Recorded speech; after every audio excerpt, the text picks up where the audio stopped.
Bienvenidos a Fuera de Series, mi nombre es Juan Francisco Bellón y en los próximos minutos os voy a contar todo lo que necesitáis saber sobre los Serafitas de The Last of Us, con spoilers, claro. Así que si no habéis visto hasta el episodio 3 y 4 de la segunda temporada, os recomiendo hacerlo y luego volvéis aquí. Bueno, lo primero que quiero compartir es lo impactante que ha sido por fin ver a los Serafitas en la serie. Llevábamos tiempo esperándolos los que jugamos a The Last of Us parte 2, y aunque su aparición en el episodio 3 fue breve, dejó una huella brutal. Ese momento en el bosque, con hombres, mujeres y niños ejecutados sin piedad. Es de los momentos que te dejan helado. No eran meros supervivientes sin rumbo, sino miembros de una comunidad con identidad propia. Lo que vimos fue solo la punta del iceberg de un grupo religioso que tiene una filosofía muy marcada y que seguramente será clave en el futuro de la serie. Así que, claro, muchos os estaréis preguntando quiénes son exactamente los Serafitas o los Scars, cicatrices como les llaman los lobos, como también se les conoce por razones que ahora comentaremos. Pues bien, son mucho más que una simple secta posapocalíptica. Los Serafitas surgieron después del brote del Cordyceps como una respuesta extrema al colapso de la civilización moderna. Se organizaron bajo una líder carismática, a la que llaman la Profeta, que creía que el desastre que asoló el mundo no era casualidad, sino un castigo necesario. Y esto ya nos da una pista por dónde van sus creencias. Según cuentan sus seguidores, la Profeta tuvo una visión en la que comprendió que el estilo de vida humano, basado en el consumo, la tecnología y el progreso a toda costa, había llevado a la ruina. Esa visión no solo la alertó del inminente brote, sino que también le mostró el camino hacia una vida más pura, una existencia sencilla, agrícola, comunitaria y totalmente alejada de las comodidades y la tecnología del viejo mundo. Da la sensación de que este trasfondo no solo los hace únicos en el universo de The Last of Us, sino que también los vuelve especialmente peligrosos, porque en su mente ellos no solo sobreviven, están cumpliendo una misión divina. Lo interesante es que esta comunidad no se conformó con esperar a que otros se unieran a su causa. La Profeta, que además de líder espiritual era una luchadora formidable, empezó a atraer a supervivientes que compartían su visión o simplemente buscaban una estructura y una razón para seguir adelante en medio del caos. Lo que empezó siendo un pequeño grupo de creyentes se convirtió en toda una facción organizada. Y aquí ya vemos una diferencia importante con otros grupos del mundo posapocalíptico. Ellos no son solo supervivientes, son cruzados en una especie de guerra espiritual contra lo que consideran la corrupción del pasado. Entre sus principios básicos está el rechazo absoluto a la tecnología. No usan armas modernas, no dependen de electricidad ni de recursos industriales. Todo lo que emplean lo fabrican ellos mismos con elementos de la naturaleza. Esto, claro, tiene ventajas y desventajas. Por un lado, son difíciles de rastrear y su estilo de vida les permite moverse y adaptarse rápidamente. Por otro, cuando se enfrentan a enemigos como los lobos, que sí utilizan armas de fuego y vehículos, parten de una desventaja considerable, pero ahora veremos que han sabido compensar esa inferioridad con astucia y brutalidad. Hablando de sus rivales, los Wolf o los Lobos o los WLF o los Washington Liberation Front, esta enemistad es otro de los pilares que definen a los Serafitas. Al principio estos grupos intentaron convivir, o al menos evitarse. Pero como suele pasar en este tipo de escenarios, el conflicto por el territorio y las diferencias ideológicas acabaron generando roces que evolucionaron hasta convertirse en una guerra abierta. Y os diré una cosa, esta guerra no solo es por el espacio físico, sino también por el control moral y espiritual de los supervivientes. Cada grupo representa una visión distinta de cómo reconstruir el mundo. Mientras que los lobos abrazan la organización militar y el uso de la tecnología para proteger su comunidad y expandirse, los serafitas preferían la adaptación a la naturaleza y la espiritualidad. Este choque de visiones fue inevitable y no sé qué pensaréis vosotros, pero a mí me encanta cómo la serie y el juego nos presentan siempre estos dilemas morales.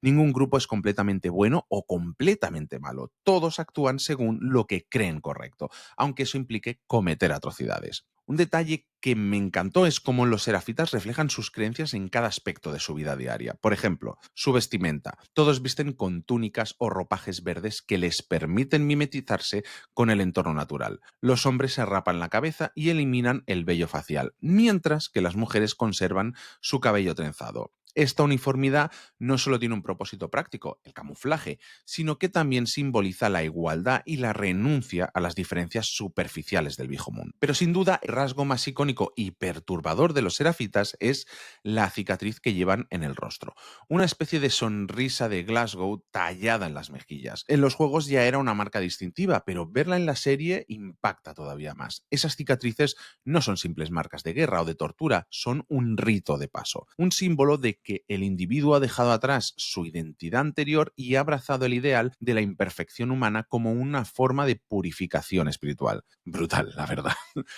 Este ritual empezó cuando formaron su ejército. Los guerreros que iban a luchar contra los lobos se sometían a la ceremonia de las cicatrices como muestra de lealtad y valentía, pero con el tiempo la costumbre se extendió a toda la comunidad, incluso los niños, como la joven Constance que vimos en el episodio 3, llevan estas marcas. Es una muestra de que hasta qué punto esta religión impregna cada aspecto de sus vidas, y me hace pensar hasta dónde pueden llegar personas que han renunciado incluso a su propia identidad individual. En cuanto a su estilo de combate, es otra extensión de su filosofía. Los serafitas evitan armas ruidosas y apuestan por el sigilo y el combate cuerpo a cuerpo. Usan arcos, martillos, cuchillos y lanzas, armas que pueden fabricar y que no delatan su posición. Su estrategia se basa en emboscar al enemigo y desaparecer antes de que puedan contraatacar. Vamos, un estilo que encaja perfectamente con su preferencia por el silencio y la invisibilidad. Y hablando de silencio, es casi una religión dentro de la religión, no solo en combate, sino también en su vida diaria. Creen que el ruido es un recordatorio de la corrupción del viejo mundo y una amenaza que puede atraer a enemigos o infectados. Ese culto al silencio añade una aura inquietante en sus apariciones. Cuando los ves acercarse sin hacer el menor sonido, sabes que algo malo está por pasar.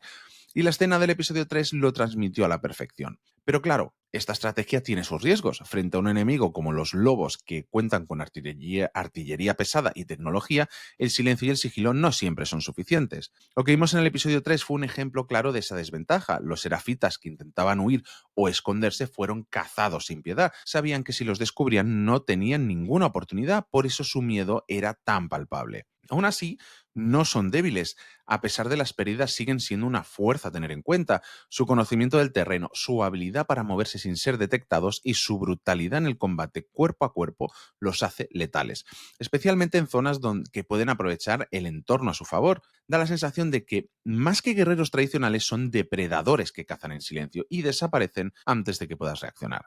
Y no podemos olvidar el impacto que tuvo la muerte de su profeta. Cuando Isaac Dixon, el líder de los lobos, la ejecutó, no consiguió destruir al grupo. Al contrario, la convirtió en una mártir.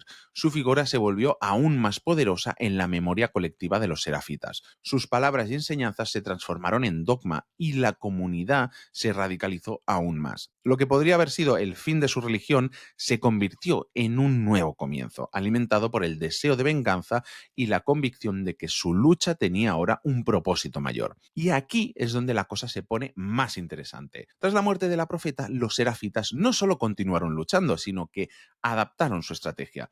Dejaron de lado cualquier intento de convivencia y pasaron a una resistencia absoluta.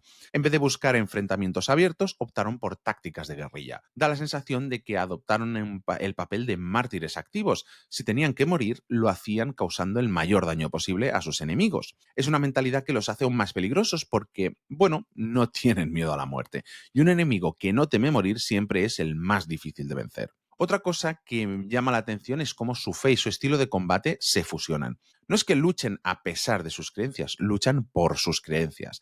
Cada batalla es una prueba espiritual. Para ellos, la violencia no es un fin, sino un medio para purificar el mundo de lo que consideran impuro: la codicia, el ruido, la tecnología y, por supuesto, aquellos que no comparten su visión como los lobos. Esta unión entre fe y violencia recuerda a otros grupos religiosos radicalizados que hemos visto en la ficción y en la historia real, un detalle que hace que la serie, una vez más, juegue con temas muy actuales pese a ser una historia de ficción. Y volviendo a su apariencia, el detalle de las cicatrices es algo que no solo le da a la estética reconocible y aterradora, también tiene un propósito psicológico. Al desfigurar sus rostros, los serafitas destruyen cualquier apego al yo individual. Ya no eres tú, eres parte del colectivo. Y además, esa marca sirve para intimidar a los enemigos y crear una identidad visual potente. Cada vez que aparece un serafita con una sonrisa macabra, incluso los personajes más duros sienten un escalofrío. Vamos, que su presencia sola ya es una táctica de guerra. Y no podemos olvidar el papel que juega el silencio en su cultura. Es casi como un personaje más, no solo es una herramienta de sigilo, es también una expresión de su fe. El silencio simboliza la pureza, la disciplina y el rechazo al caos del mundo exterior. Cada movimiento silencioso, cada ataque sin previo aviso, es una declaración de principios y me parece fascinante cómo The Last of Us ha sabido tratar este concepto del videojuego a una serie de una forma tan visual y poderosa. Ese momento del episodio 3, cuando los serafitas se esconden en absoluto silencio mientras los lobos se acercan, da escalofríos. Y esto ya os digo que es solo la puntita del iceberg. De momento los hemos visto esconderse. Yo estoy deseando verlos atacar. Bueno, después de todo esto, creo que está claro que los serafitas no son simplemente los malos de la historia. Son una comunidad compleja, con sus propias razones, su propia lógica interna y una fe que, aunque extrema, les da propósito. Y eso es lo que hace que The Last of Us destaque frente a otras historias posapocalípticas. Aquí no hay villanos unidimensionales, cada facción cree que está haciendo lo correcto. Y eso hace que los conflictos sean mucho más interesantes. Da la sensación de que en los próximos episodios vamos a ver flashbacks que nos muestren más sobre la profeta y los primeros años de los serafitas, o así lo deseo. Y bueno, lo deseo y tampoco puedo contar si pasa o no pasa. Y si siguen la línea de los videojuegos, no me extrañaría que introduzcan a personajes como Lev y Yara, que representan la próxima generación del grupo y ofrecen una visión diferente sobre lo que significa pertenecer a los serafitas. Eso podría darle a la serie un punto de vista más humano y matizado. Además, hay una gran pregunta que sobrevuela todo. ¿Seguirán los serafitas como antagonistas o podrían llegar a convertirse en aliados de los protagonistas en algún momento? Ya sabemos que The Last of Us adora jugar con las lealtades y los matices morales. No me sorprendería que viéramos una alianza temporal basada en la necesidad de sobrevivir frente a una amenaza mayor como los infectados o incluso los restos de Fedra. También estoy intrigado por cómo la serie abordará el tema de la religión en un mundo donde la fe puede ser tanto un refugio como una fuente de violencia. ¿La serie nos mostrará a los serafitas solo como fanáticos o profundizará en las motivaciones individuales de sus miembros? Me encantaría que exploraran esta dualidad porque es precisamente lo que hizo que su historia fuera tan fascinante en los juegos. Y bueno, otra cosa que no quiero evitar preguntarme es si veremos una reinterpretación de su conflicto con los lobos que aporte nuevos giros. Tal vez conoceremos a líderes serafitas actuales que cuestionen el legado de la profeta o que propongan caminos distintos. La serie tiene margen para expandir esta trama y sinceramente creo que lo va a hacer, porque si algo sabe hacer bien The Last of Us es sorprendernos dando motivos para empatizar incluso con aquellos que en un principio parecen los enemigos. Y esto ha sido todo en este repaso con spoilers a los serafitas de The Last of Us. Pasaros por nuestro chat del Telegram en el que más de 2000 personas hablamos cada día de series en telegram.me/fuera de series. Y pasaros por fuera de series.com y por nuestra tienda fuera de series.com/tienda, donde seguro que tenemos algo que os gusta. Muchas gracias por escucharnos y recordad, tened mucho cuidado ahí fuera.